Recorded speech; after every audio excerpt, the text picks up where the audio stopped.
I'll make the motion. We have a motion. Second. We have a motion and a second. Any discussion? Changes? Hearing none, all in favor? Aye. Aye. Opposed? Motion carries.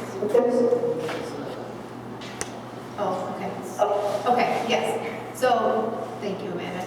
For the record, we do have a quorum. Brian is joining us virtually so he can hear us, and we should be able to hear him, so. Yeah, Bryce is also on virtually. All right. All right, next item is the concept plan review for Kinney property, major subdivision, north of Blue Jay Lane, east of Oriole Lane, west of Meadow Drive, and Badlands Snow Park, south of Badlands Road. Do we have somebody to? Could I, it should be west of North Meadow Drive. Meadow Drive runs east-west. North of Meadow Drive. No, north or west of North Meadow Drive. North Meadow Drive runs north-south. Meadow Drive runs east-west. So it cannot be west-south. Just to correct your formal statement. Okay, thank you. All right. We need somebody to speak on this item. Hi. Introduce yourself. Yeah. Ben Schmidt, Twin Cities Land Development, 3 Eastview Lane, North Oaks, Minnesota. We haven't been before you before, so we don't know all the process exactly. But I'm happy to, we can kind of run through a couple of simple parts. You guys have I think you've got a staff report that tells you a fair amount. We've been talking to staff about this for a couple months, I think. We think we worked through generally the issues that they brought up, and we're able to come on some resolutions. But maybe I'll just give you a quick overview. We've got 73. Bring it easier in, so hopefully you tell me if you want me to do something different, I will. We're getting ready for. We got 73 total lots, 72 that would be kind of new lots that get sold and get a house on. We've got 1 lot that will remain as a larger lot. That lot would have a deed restriction on it that would keep it from being further subdivided. So we're using some of the density from that lot in order to get to our 72 other lots. All the lots do meet your, 72 lots meet your ordinance in terms of size, street frontage, all those kinds of things.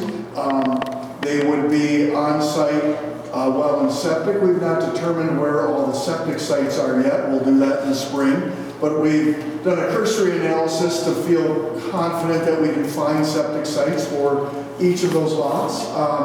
We'd be served by public road that has a couple of connections in the one to the west and one to the south.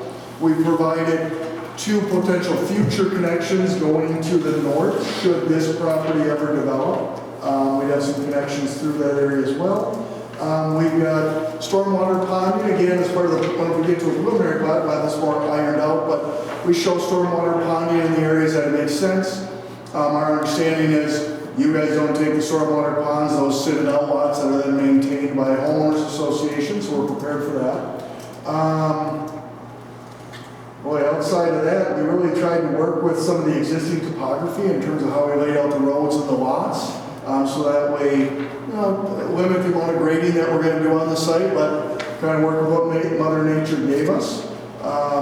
Yeah, I mean, we're excited about it. We think it meets all your ordinances. I know in your staff report at the very end, there's some talk about kind of conflict between maybe what your guiding principles are and what your ordinance actually says. And so again, what we did is we met what the ordinance provides. And again, we firmly believe that we met all the ordinances and each lot would. And I think the only thing that maybe is a little bit out of the ordinary is this idea of keeping this lot as a lot that wouldn't be further subdivided, allow us to have some density transfer into the other area.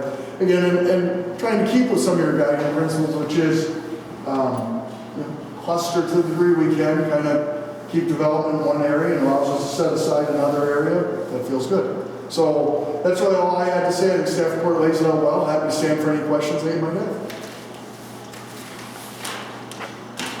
Okay, thank you. You have the report from the town's engineer in front of you. Eric is Bryce is, before you go into discussion, Bryce, do you have any comments you'd like to make regarding your memo or anything else on this item? Just briefly, so the staff report kind of goes over a lot of the detail. Just a couple of things I wanted to point out. Lot 73, as the applicant discussed, is one thing we kind of highlighted as being more of an outlier. But after talking with the applicants, you know, they talked about a possible deed restriction. So that was one thing I wanted to highlight. Another is that one of the proposed cul-de-sacs on the northeast side of the property is a little bit longer than, well, it's about 1,300 feet of roadway. Typically, there's a 1,000-foot requirement for cul-de-sacs. However, this is proposed as a temporary cul-de-sac to eventually connect to the north. So staff feels that this may be an appropriate, you know, exception to grant because there is potential to extend to the north. And we also encourage the applicants to provide a ghost plan showing how the roads could, you know, potentially connect to the north to Badlands and how lots could, you know, maybe fit in the future.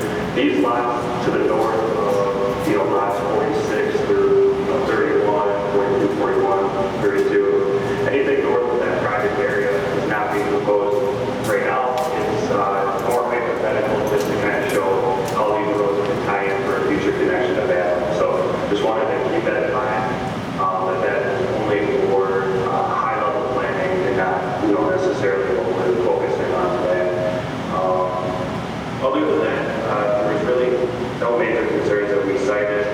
As the applicant mentioned, I did include what the comprehensive plan says, and then at the end kind of talked about how the town's code required subdivision and zoning codes aren't necessarily set up, you know, to make it easy to, you know, promote or even really effectively require these types of subdivisions. So just wanted to know what the comprehensive plan says, and then also know that it's not really something that's feasible at this time. So just wanted to provide that additional guidance. But if there's any additional questions, I'd be happy to try to answer those. Thank you. I have a couple of questions. Well, let's go ahead, so we're gonna have, Oh, finish are you it. part of the presentation? No, I'm a citizen. Okay. We're gonna go ahead and have a little discussion here, and then we'll get back. Perfect. Can we see that while we're discussing? Come back. Yeah, no, there's an extra copy. Well, that was, it's good.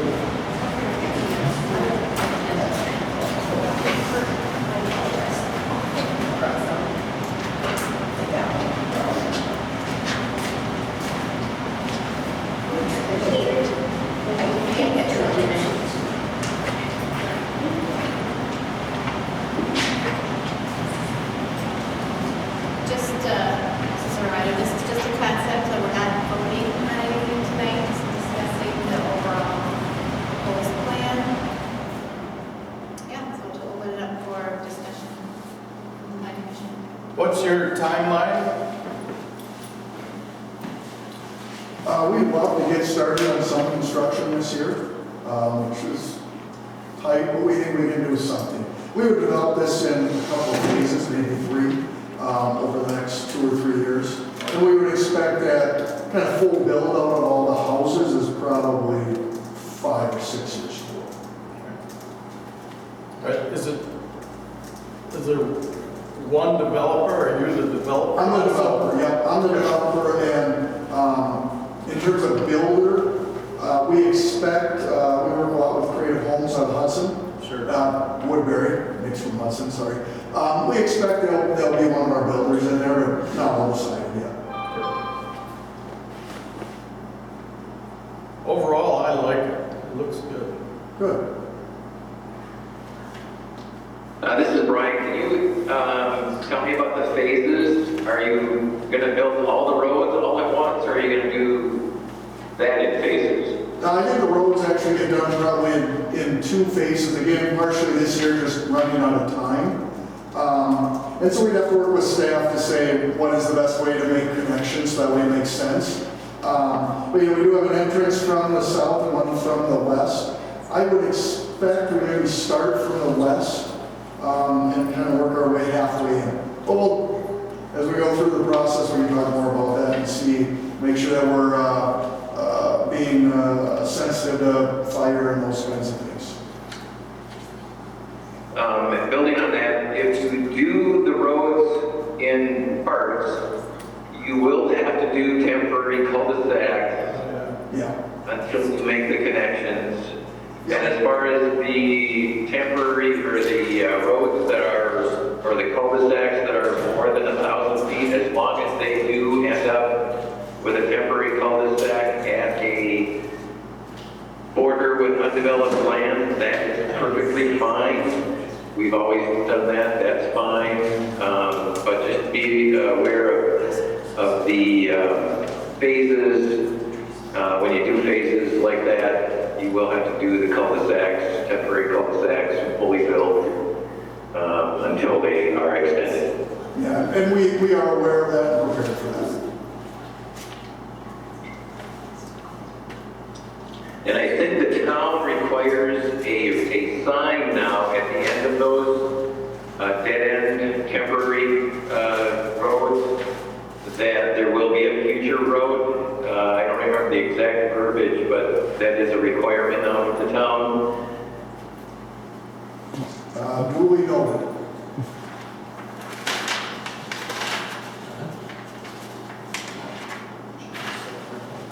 I'll sit back down if you have any other questions for me.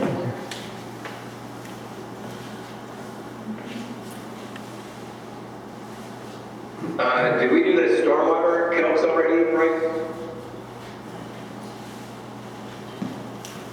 Not done. I mean, we've done some preliminary analysis that makes us believe that what we're showing is reasonable, but no, we don't have full and final calculations. We'll do that as part of our preliminary plan. Yeah, sorry, I was trying to find the unmute button. No, the applicant basically described that generally the locations look good for a conceptual plan. Moving forward, the town engineer will review those full plans. Oh, this is concept only, well then we're good. Thanks.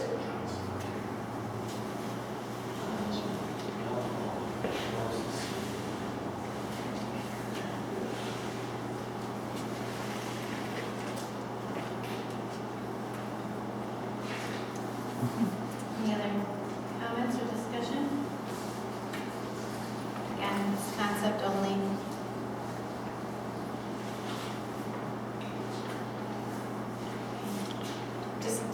This is not a public hearing, so, I mean, if you have a question or something, we can take it, but it is the public hearing, so just wanted to point that out. Where would I get my questions answered?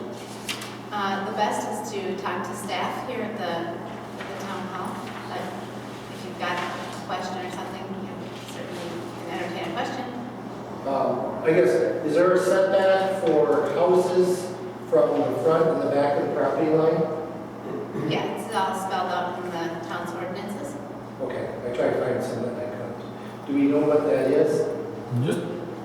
Did you find the ordinance? 50 front, 25 back, 10 sides.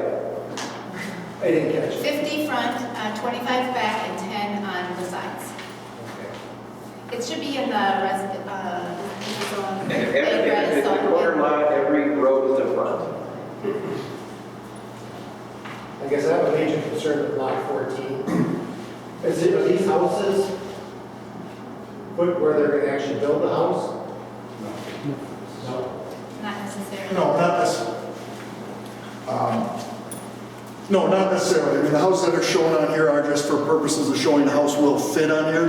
That's not necessarily where the house will go. Again, these lots are a couple acres, so a lot of opportunity to put the houses in various positions. And so, yeah, as I look at lot 14, does it meet the setback as described in the ordinance where the house is shown? I'm not sure. It looks a little tighter than maybe it's supposed to be. But again, it's just showing that a house fits. Yeah, as I stated, it's 25 feet from the back. Obviously, my house is the lot that's right behind it. Sure. That's a concern. Sure. There'd be a house. More than likely, those houses are within 100 feet of the front.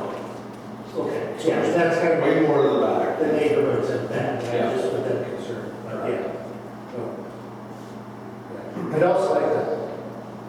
Kinney's I've been there for 29 years and having an open field behind me, so just, I'm not opposed to the development, I just want some information. So, thank you. Any other discussion? Okay. Again, no action required, so that is all the feedback we have right now. Continue, to work with staff, and we'll look for a preliminary plan to come in the near future. Perfect, appreciate it. Thank you. Thank you.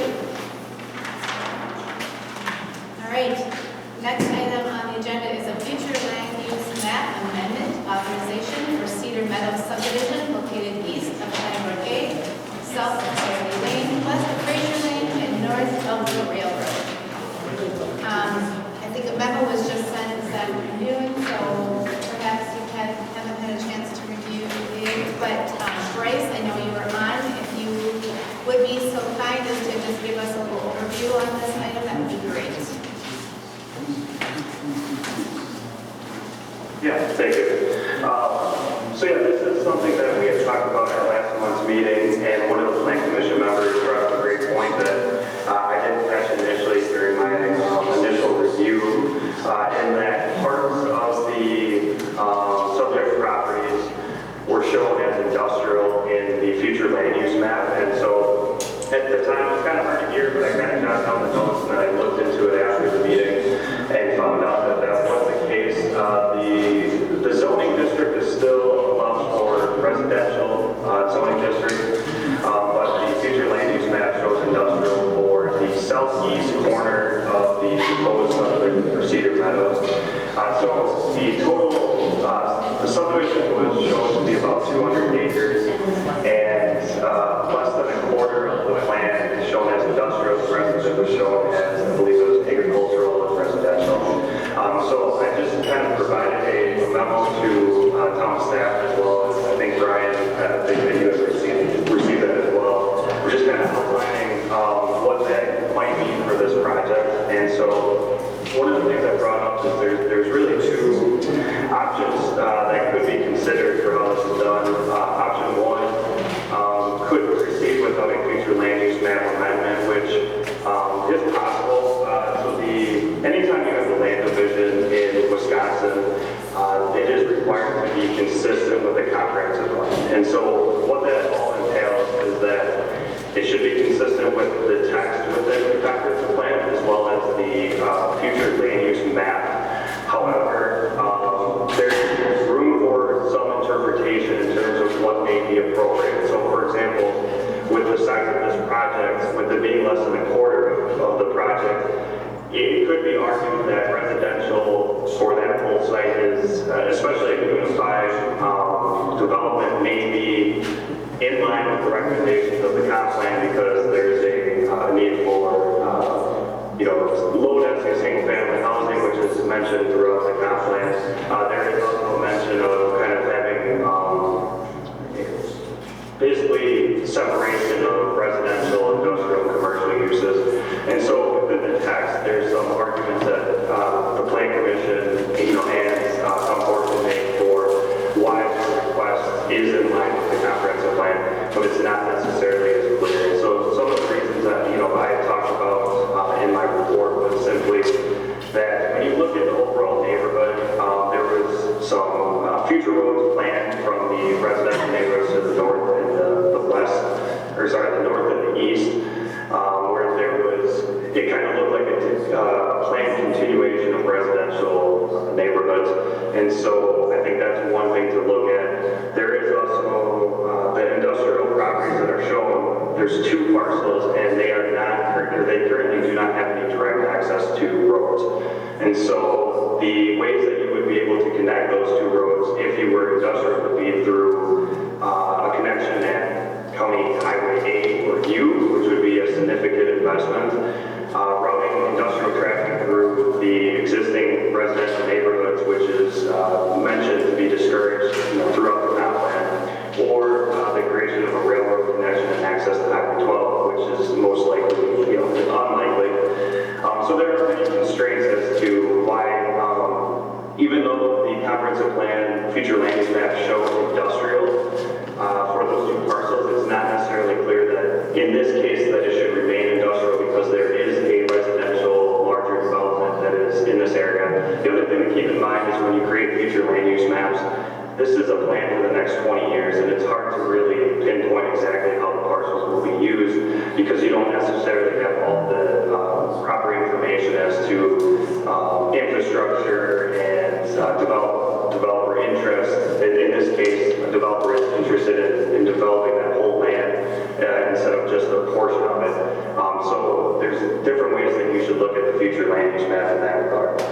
So there's reasons why you could make an argument that you could approve it without the future land use map change. However, the option 2 that I have provided is recommended, in my opinion, for clarity and for the stronger consistency requirement. So if the town were interested in requiring the future land use map amendment, I think this might be the cleanest approach because it would allow for making sure that this is something that is, for sure aligned with the comprehensive plan if you amend it first before approving, any sort of preliminary or final plan. And one of the other reasons I think it's important to kind of have that discussion is those two properties are currently designated as industrial, and there's very limited industrial designated lands within the future land use map. Probably, if I had to guess, a dozen or less. And so, because of that limited supply, I think it's important to have a discussion as to whether or not residential is the better fit or industrial at that location. Another thing to kind of consider is that the land use plan amendment could potentially be reviewed concurrently with the preliminary plan, which would allow both items to be placed on the same agenda, which could minimize the impacts to review timelines, but it also gives you and the town board a cleaner picture as to what exactly is being proposed when you can see the land use plan amendment along with the preliminary and final plan, just to make sure that this change is something that the town is supportive of. So just wanted to put this on the agenda to see if the Plan Commission would like to entertain the future land use map amendment. We would ask that that's brought up at the next town board meeting, and it needs to be introduced by resolution.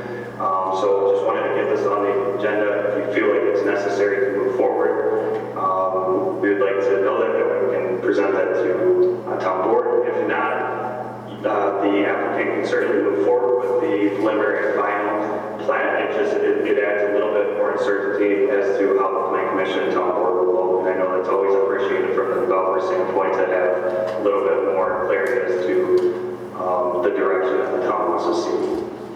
So I know I've been over quite a lot, so if there's any questions, I'd be happy to try to answer those. It was very clear and concise, thank you. And I move that we recommend option 2 to the town board. This is Brian. I don't think we need to amend the plan, the future town map.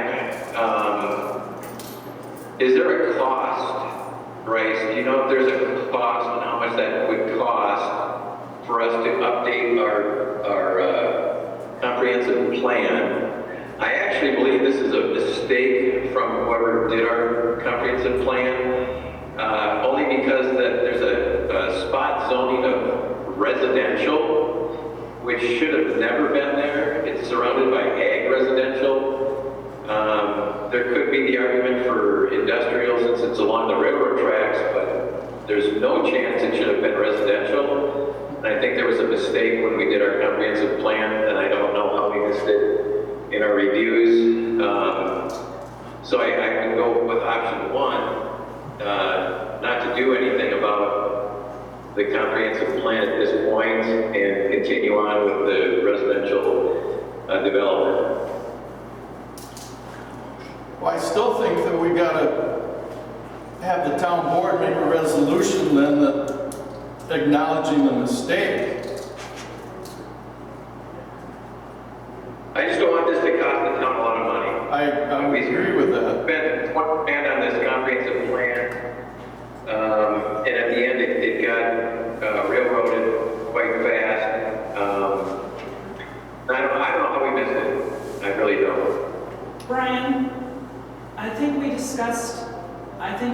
mentioned that the town, possibly at the town board, that any costs that would be incurred for this change would be put on the developer, because this is helping the developer get this done. I definitely don't want to slow the process down, so whichever process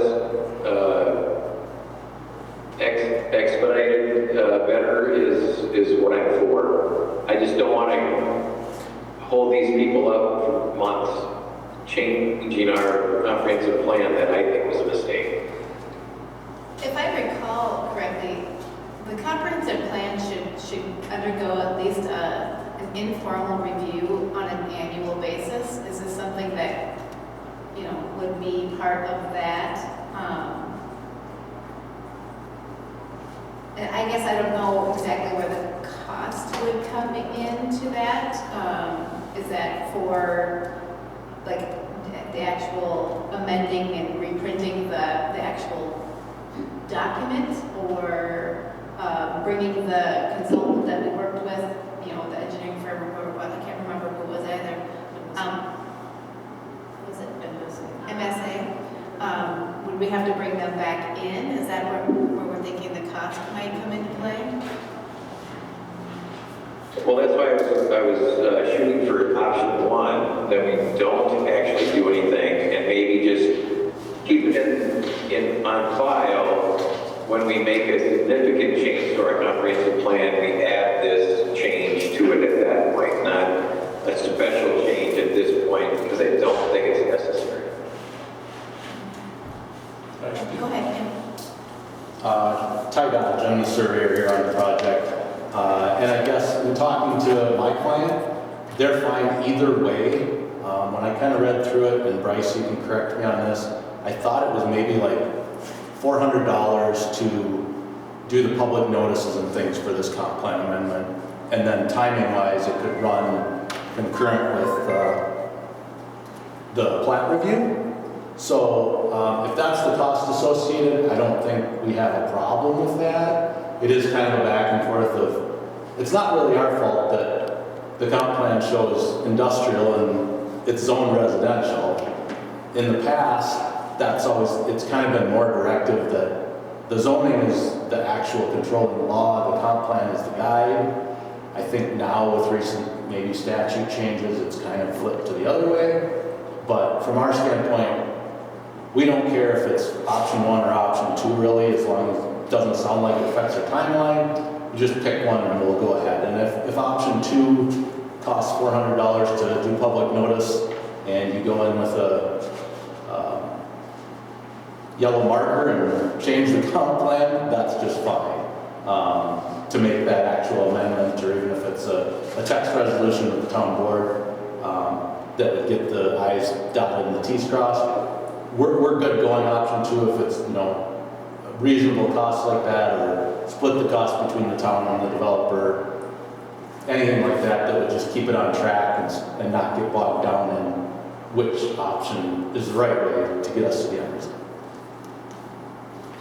I like Becky's suggestion too about the annual review. I think somehow we have to get that on paper, and the board make an action somehow acknowledging that we reviewed it and got this mistake. And if we go that route. Yeah, I mean, to me, it pretty clearly looks like it was a mistake to be industrial and then go to residential and skip right past the ag res that surrounds it on every side.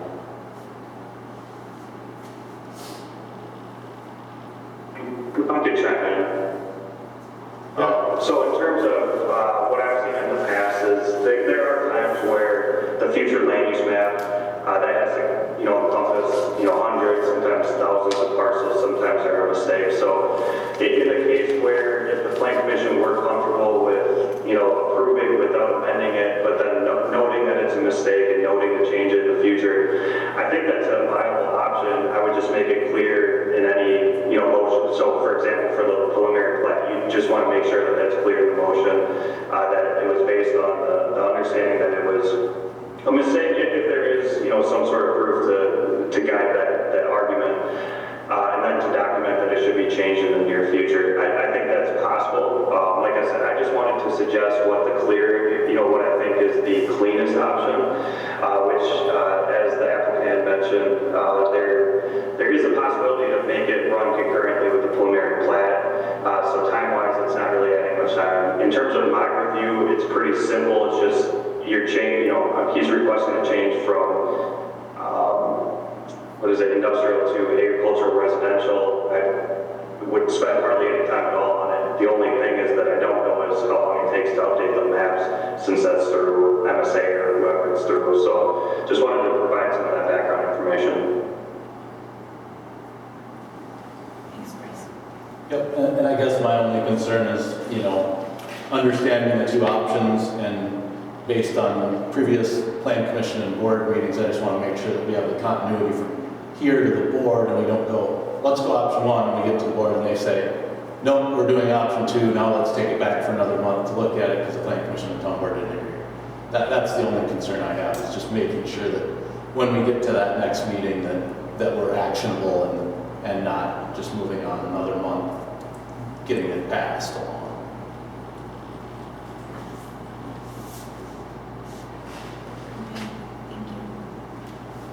Thank you. A motion on the floor. Yeah, we do have a motion on the floor. It has not been seconded. We kind of skipped over the second before we went right into discussion. I'll withdraw my motion. Rethink it.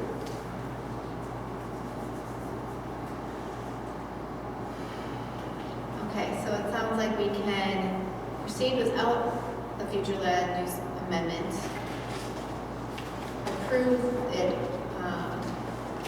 and then fix it at a future time when we do a review of the comp plan. We can make the change at that time, but having to have that noted in the approval of the preliminary plat for this subdivision.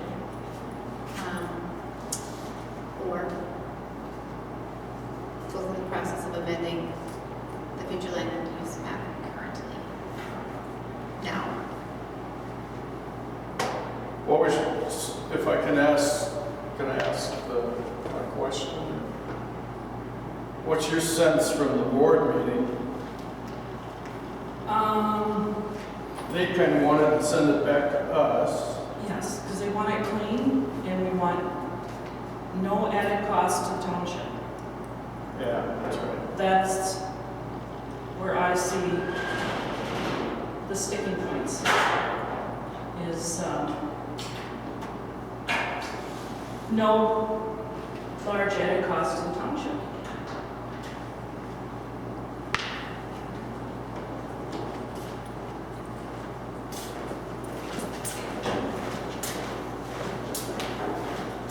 well, So there, it sounds to me like there is a way to do this, but it's got to be in writing so that it doesn't come back to get us later. And I don't care what's happened in the past. Past is the past. And everybody has done a really fine job on these boards to make sure that we're doing things cleaner and better. So I'm going to leave it. We trust in you guys. So I guess, We trust in you. so I guess we can, when you come back with the plat, we can clean it up at that time with language in our recommendation to the board. I guess I'm comfortable with that. What do others think?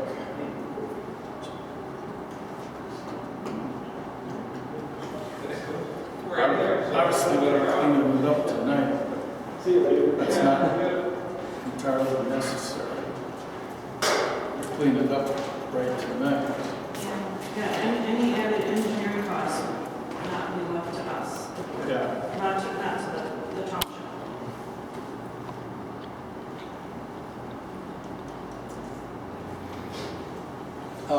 Bryce, I think when you had sent me an email about putting together the documentation for that amendment, do you have an application or a idea what that might cost? I mean, at least when I read it, I think it was like $400 and that would cover like the public hearing costs. Is there anything else that the town and the developer should be aware of in that if we go the route of option 2 comp plan amendment?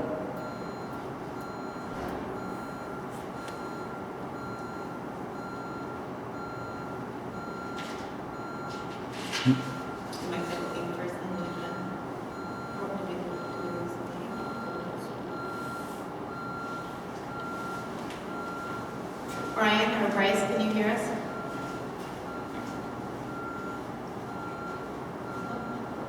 Maybe we did. Okay. Bryce, can you hear us? Yes, okay. I can hear you, yes. Did you hear the question from Ty? Sorry, I was booted off. Can you repeat your question? Yeah, Bryce? so my question, Bryce, was if we go option 2, what do you see for costs associated with that and procedure? I mean, it sounds like we can take that through with the plat, and there's probably the public hearing, publication fee for that comp plan amendment change. I guess what else do you see process-wise with that beyond just an application form and maybe a few $100 of the public hearing noticing?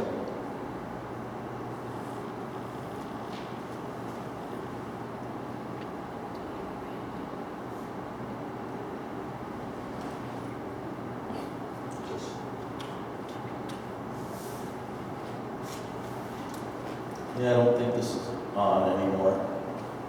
I can see it. Bryce, did you hear the last question? Oh, because it was working before, I thought. No? Your voice seems to be real well. Okay.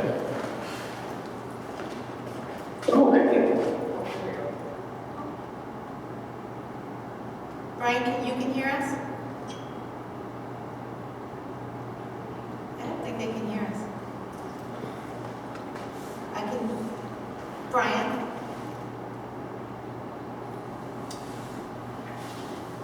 Can you hear me, Amanda?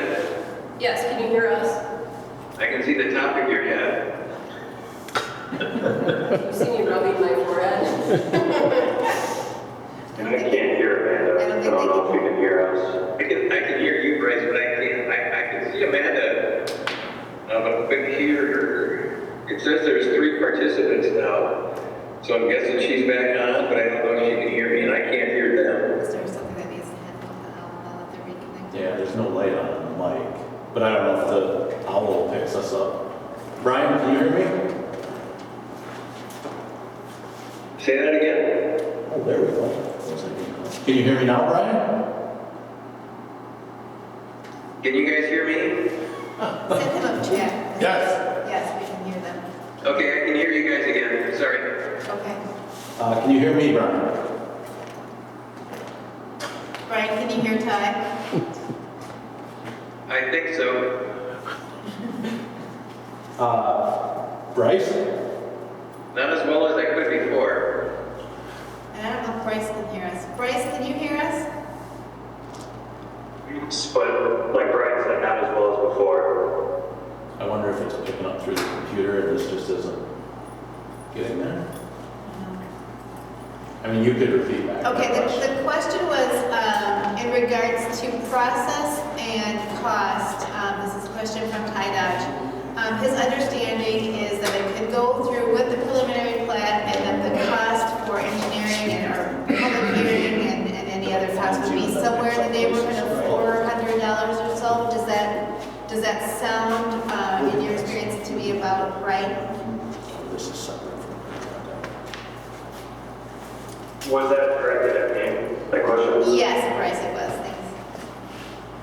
Yeah, the way that I understood it, the preliminary plan could be tied in around the same time, as long as we got moving for this next town board meeting. In terms of the fees, I don't know exactly what the public hearing notice fees would be. It's dependent on the newspaper.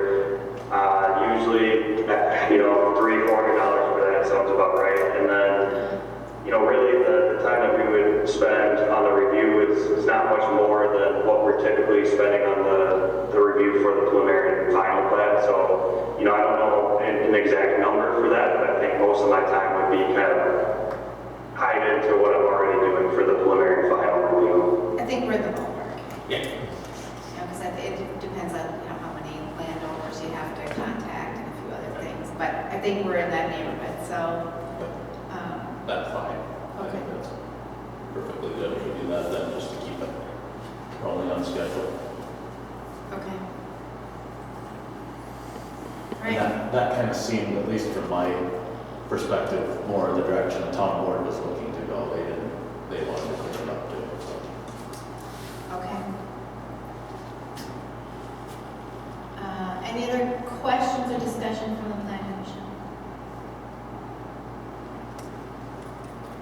So I'm hearing that we're maybe gravitating towards option 2. Maybe request a motion and include some language about cost. Can we leave the options open for the town board to give them a little more time to realize how much this is actually going to cost? Maybe Bryce could talk to them. And, I think they're looking for something for the next town board meeting, so, I guess we would have to probably leave it up to the town board to make the decision as to whether or not they were gonna approve. Yeah, maybe just both options are acceptable, but option 2 is preferred. Yeah, the plan commission is just recommending, so we can Right. recommend option 2, but acknowledge the fact that option 1 is Acceptable. acceptable option. Yeah, then at least when we get there, they're not gonna go back to option 1 and say, well, you said option 2, we've got it covered. Right? You good with that, Brian? I like both options, just to give them more options, to get a better handle on it. I just don't want to slow this process down for the developer. Yeah. Yeah, okay. I'm hearing some consensus here, so anybody want to memorialize this with a motion? I will move to recommend Bryce's memo to the town board, itemizing options 1 and 2 with the plan commission's preference of option 2.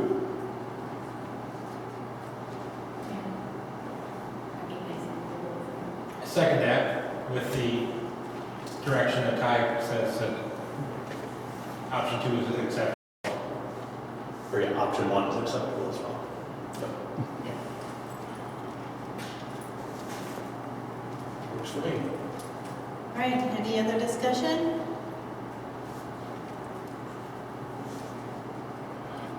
Hearing none.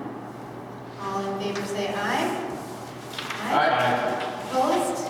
I All right, motion carries. Very good. All right. Thank you, guys. Good work, everybody. All right. Any other proper business?